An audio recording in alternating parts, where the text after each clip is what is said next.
ఇవ్వండి, సింపుల్గా పులిహోర చేయటం ఎలానో చూసేసేయండి. 2 గరిటెలు ఆయిల్ వేసేసుకుంటున్నాను.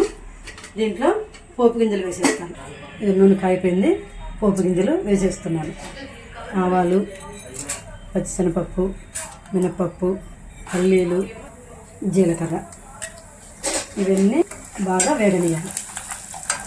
పోపు మొత్తము వేగిపోయింది. ఇప్పుడు పచ్చిమిర్చి, కరివేపాకు వేసేసుకోవాలి.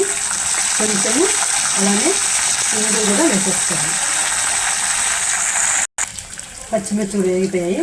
ఇందులోనే నేను పసుపు వేసేస్తానండి. అందరూ కొంచెం వేడివేడి అన్నంలో పసుపు కలుపుతారు, కానీ ఇలా పసుపు వేసేస్తే కొంచెము పచ్చివాసన రాకుండా ఉంటుంది.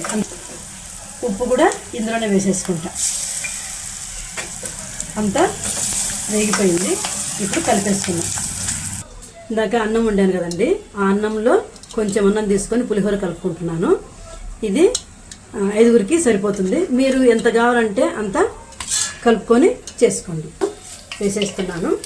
ఇది బాగా కలిపిన తర్వాత కొంచెం చల్లారిన తర్వాత నిమ్మకాయ రసం వేసేసుకోవాలి. ఇందులో నిమ్మకాయ వేసి కలిపేసుకోవాలి. పులిహోర రెడీ.